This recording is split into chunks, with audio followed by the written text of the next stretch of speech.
So I initially explained to him that she had a poorly brain, and we tried really hard, and the doctors tried really hard, but they couldn't fix her brain, so she had to go to heaven. The scream that left that child that day will haunt me for the rest of my life. Pay close attention to the woman in this video. Her name is Rhiannon Whyte. She had just finished her late shift at a hotel in Walsall. It was almost midnight. She was tired, quiet, and ready to catch her train home, the same route she took every night. But that night was different. Someone was behind her. He followed her from the hotel lobby, across the car park, and all the way toward the station, step by step, close enough to see her shadow, but far enough not to be noticed. Minutes later, her phone stopped ringing. Her family would never hear her voice again. By sunrise, headlines across the UK would describe what detectives later called one of the most chilling acts ever captured on camera. Morning after, police cordons lay bare the tragedy of what happened here the night before. Rhiannon was found seriously injured on the platform shortly after the attack by the guard of the train she was meant to catch home. Rhiannon died in hospital 3 days later. A young woman, a trusted employee, simply walking home, and a stranger who turned an ordinary night into a national mystery. Who was he, and why her? Welcome to True Crime Story Videos.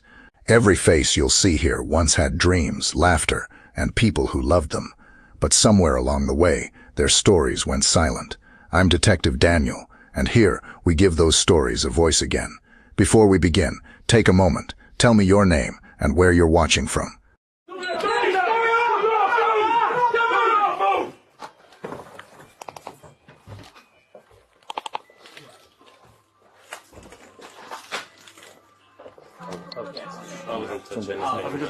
To understand this story, we have to go back to October of 2024.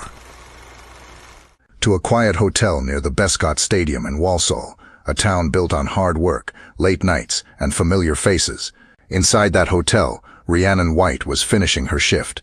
She was 27 years old, steady, soft-spoken, and known for treating every guest like family. Her co-workers said she was the kind of person who never complained, even on the longest nights. Rhiannon had been working there for a few months, doing what she could to provide for her 5-year-old son. Every night before heading home, she'd send a text to her family, leaving work now. It was her small routine, a promise that she was safe. She was proud of her job. She liked making people feel welcome. But behind the comfort of that hotel, there were stories no one really talked about. Stories about guests who came and went without names anyone remembered. One of them was a man who had recently arrived from overseas, quiet, distant, and often seen alone.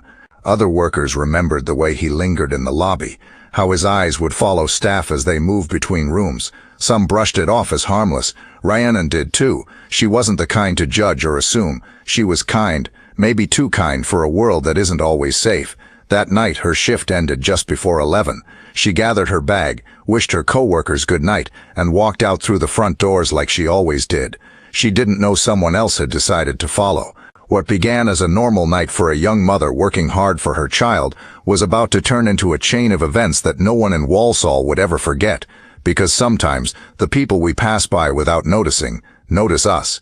It was late, just before 11 o'clock that night. Inside the hotel, most guests were already in their rooms, but one man remained in the lobby. His name was Deng Chol Majek, an asylum seeker temporarily housed there. He wasn't checking in or waiting for anyone. He just stood near the reception desk, quiet, watching. Staff remembered the look in his eyes, distant, fixed, and unsettling. At the time, no one thought much of it. People came and went every day. But later, those quiet moments would become key pieces of the timeline. Investigators would study frame by frame. Rhiannon Whyte finished her shift around 10:56 p.m. She waved goodbye to a coworker, grabbed her bag, and stepped into the cool night air. That was her routine. Finish work, cross the car park, and head for the short walkway that led to Bescott Stadium station.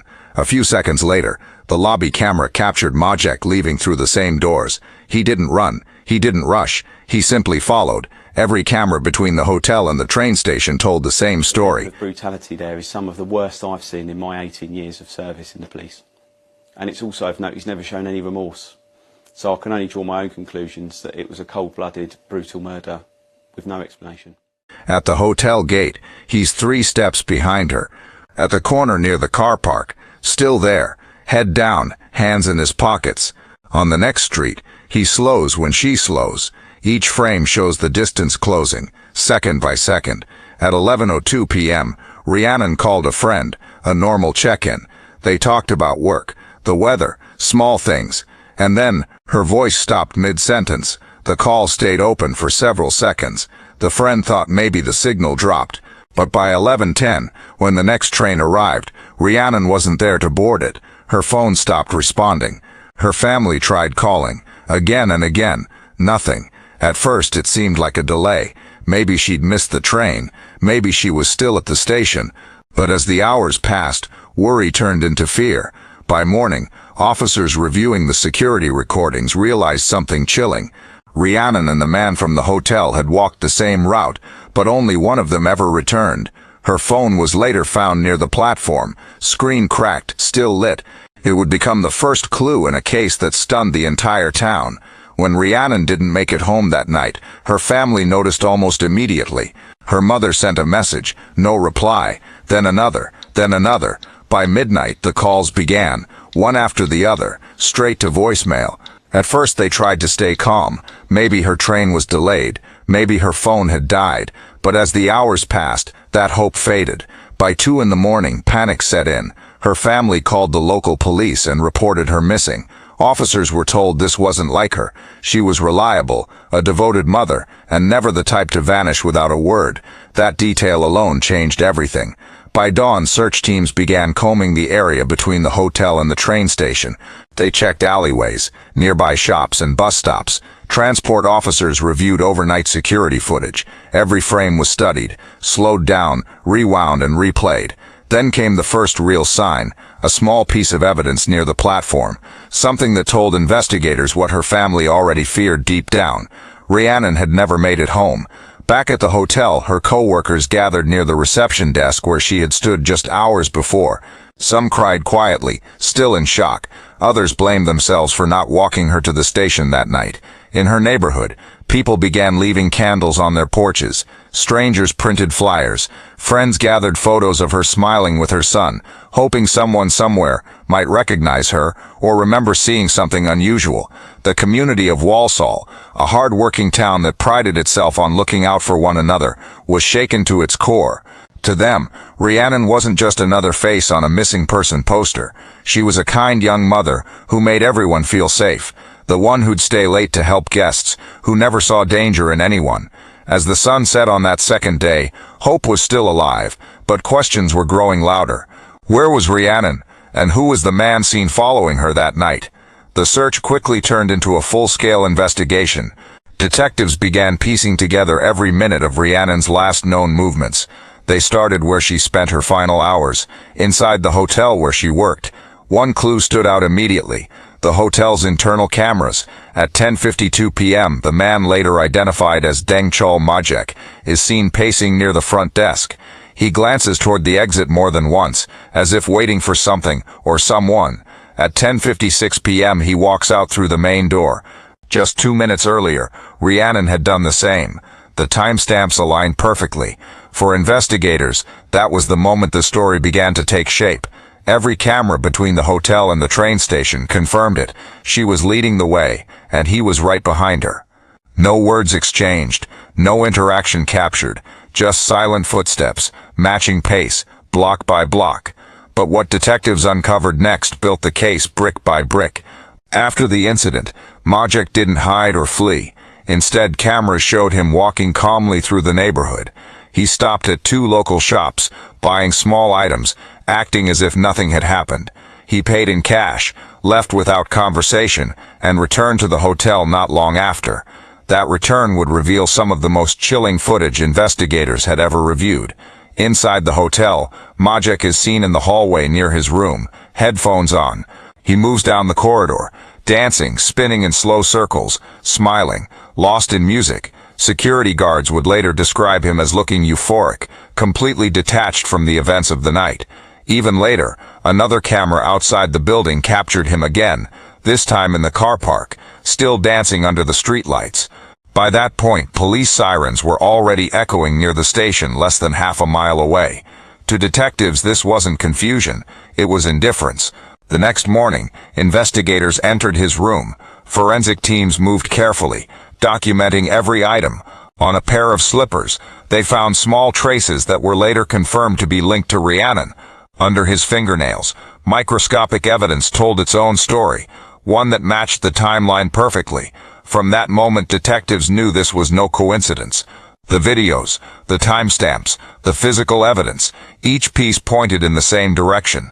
What began as a missing person case was now a detailed, undeniable sequence of proof. Every lead brought them closer to understanding what really happened on that quiet walk home and why the man from the hotel had followed her into the night. As investigators continued their work, the puzzle began to take shape. They reviewed every second of footage they could find, hundreds of hours from the hotel lobby, nearby streets, even cameras mounted on passing buses. Piece by piece, the timeline became undeniable. He left the hotel just after Rhiannon. He returned only minutes before emergency lights filled the station area. Every angle told the same story. When detectives entered his room, they found clothing tucked behind a suitcase. At first glance, it looked ordinary, just folded fabric pushed out of sight. But testing in the lab confirmed what they feared. Traces connected directly to the young woman who never made it home. The digital trail told its own version of events. His phone's location data matched hers, step for step from the hotel entrance to the final stretch near the station. There was no gap, no unexplained detour, just a line of movement that shadowed hers completely. When questioned, Deng Chol Majek denied everything. He said he didn't follow her, that he'd been somewhere else entirely. But his hands told a different story. Forensic swabs taken during his arrest revealed direct contact, confirming what the cameras had already suggested. Then came the detail that left investigators shaken, a discovery not of violence but of attitude. On his phone were short clips recorded after he returned to the hotel. In them he's seen dancing in the corridor, smiling to music, spinning lightly near his room. Hours later, while police were already searching for Rhiannon, he appeared relaxed, even joyful. For detectives, it wasn't just about what happened that night. It was about how effortlessly he seemed to carry on afterward. That small video, a man moving to music while officers scoured the area for a missing young mother, became a quiet symbol of the case's darkness. It showed not just what had been done, but the absence of remorse that followed. As one investigator later said, "Sometimes the evidence doesn't shout, it whispers, and in that whisper we heard the truth." By the time investigators finished their work, one question still lingered. Why? Was this planned, or an act born of impulse? Detectives debated the motive for months. There was no known connection between the two. No argument, no personal link, no shared history. Just those silent minutes on the platform, the walk that changed everything. Psychological experts were later brought in to examine his behavior. They described his calmness, his lack of visible emotion, and the level of control he seemed to maintain both before and after the incident. Those traits complicated everything. It wasn't the profile of a man in panic or rage. It was something colder, detached, deliberate, and difficult to explain. When the case finally reached court a year later, the atmosphere was heavy. The courtroom fell silent as the jury watched the same CCTV footage investigators had reviewed, the slow, haunting sequence from the hotel lobby to the train platform. Each second carried weight. Every step shown on the screen drew a line between the ordinary and the unthinkable. The prosecution presented dozens of pieces of evidence: phone records that traced his route, DNA results that confirmed physical contact, clothing fibers that matched samples from the scene, witness statements from staff and commuters. Every small detail built toward a larger, undeniable picture. Throughout the trial, he maintained his denial. He sat quietly, showing little reaction, even as the evidence was presented one piece at a time. After weeks of testimony, the jury reached a unanimous decision. In October 2025, the verdict was read. He was found responsible for what had happened to Rhiannon Whyte. In that moment, the courtroom shifted. Her family, seated together in the front row, held each other tightly as the decision was announced. There were tears, but also silence. A silence that carried both relief and heartbreak, because justice can confirm the truth, but it can never restore what was lost. For Rhiannon's loved ones, the case was finally closed. But closure is not the same as peace. The questions remained, echoing through every frame of video, every report, and every night her family wished she'd come home.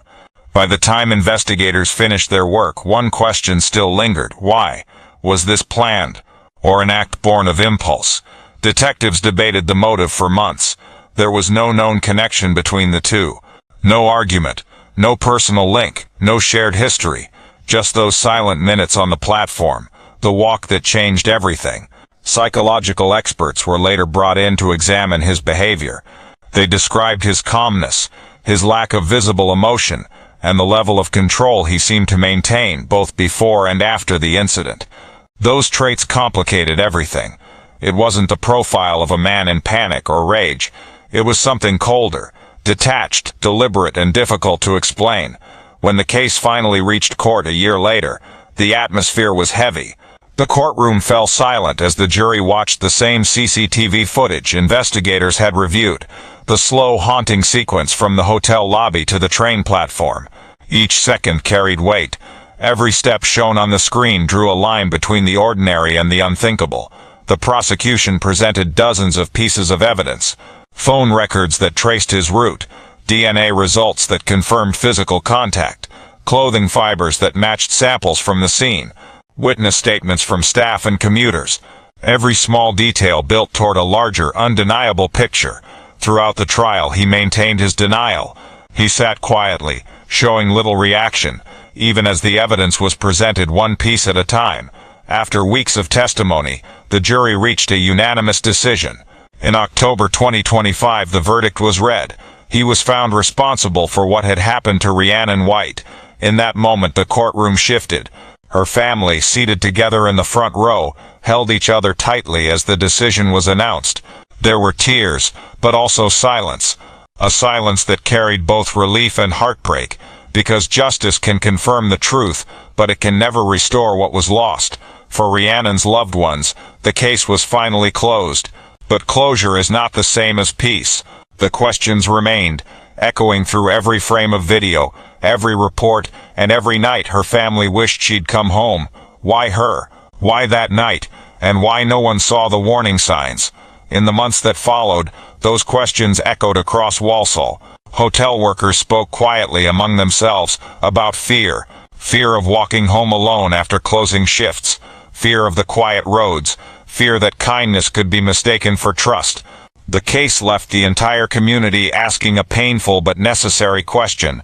How do we protect those who work while the rest of the world sleeps? It also reignited a national conversation, one that stretched far beyond this single town. People began to look closely at how vulnerable residents are housed in temporary hotels, how mental health oversight is managed, and what safety measures exist for late-night workers, especially women returning home in the dark. For Rhiannon's family, no verdict could undo what had been taken from them, but they refused to let her story